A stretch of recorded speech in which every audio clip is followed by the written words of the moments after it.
வந்து ஒரு குழப்பத்தில் கொண்டு போய் நிறுத்தி இந்த தேர்தலில் வந்து மாநில கட்சிகள் வந்து கொஞ்சம் கொஞ்சமாக வழி இழக்க செய்யக்கூடிய ஒரு தேர்தலை நோக்கித்தான் இந்த சட்ட மசோதா நம்மளை அழைத்து செல்லும். அதை தாண்டி இது வந்து ஒரு பிரசிடென்ஷியல் ஸ்டைல் ஆஃப் கவர்மெண்ட்டுக்கு தான் வந்து வழிவகுக்கும். இது அடுத்த கட்டம் அங்கு தான் போய் நிற்கும்.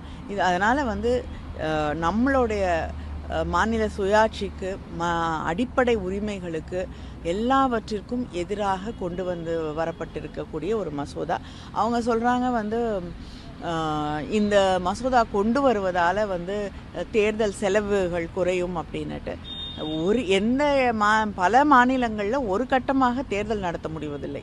கிட்டத்தட்ட 7 கட்டமாக 6 கட்டங்களாக தேர்தல் நடத்துகிறார்கள்.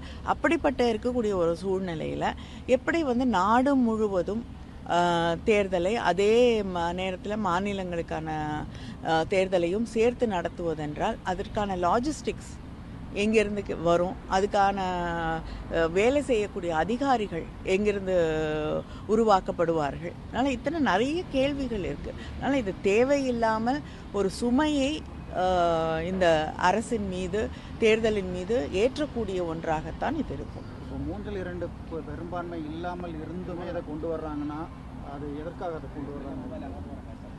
ஒருவேளை முக்கியமான சில விஷயங்களிலிருந்து வந்து மக்களுடைய கவனத்தை திருப்புவதற்காக கூட இருக்கலாம்.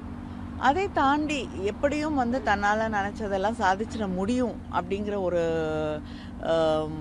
மனநிலையிலே கொண்டு வரப்பட்டதாக கூட இருக்கலாம். ஆனால் தொடர்ந்து திராவிட முன்னேற்றக் கழகத்தின் தலைவர் நம்முடைய முதல்வர் அவர்கள் இதை எதிர்த்து கொண்டு தான் எதிர்ப்போம். இப்போ ஜேபிசியில் போகும்போது எந்த அளவுக்கு இதை எதிர்ப்பு தெரிவிக்கிறதுக்கான வாய்ப்பு? ஜேபிசியில் வந்து அடிப்படையில் இது வந்து ஒரு நாடு ஒரு தேர்தல் அப்படிதான் அந்த மசோதாவுடைய அடிப்படையே.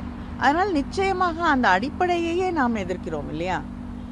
அதனால் ஜேபிசியில் போய் எந்த அளவுக்கு மாற்றங்களை கொண்டு வர முடியும் அப்படின்னா ஜேபிசி உருவாக்கப்பட்ட பிறகு தான் தெரியும். ஆனால் இது மசோதா அறிமுகமே படுத்தக்கூடாதுன்னு நிறைய கட்சிகள் வந்து எதிர்த்து தெரிவிக்காங்க. ஆனால் நம்ம வந்து அந்த இடத்துல கொஞ்சம் மாறுற மாதிரி இருக்கிறோம், கூட்டுக்குழுவுக்கு அனுப்புறோன்ற. ஸோ அதில் எதுவும் கான்ட்ரடிக்ஷன் இருக்கா? அதில் என்ன நிலை? இல்லை ஜேபிசிக்கு அனுப்புகிறேன்னு சொல்லியிருந்தாலுமே இது வந்து திராவிட முன்னேற்ற கழகம் முற்றிலுமாக எதிர்க்கக்கூடிய ஒரு மசோதா தான்.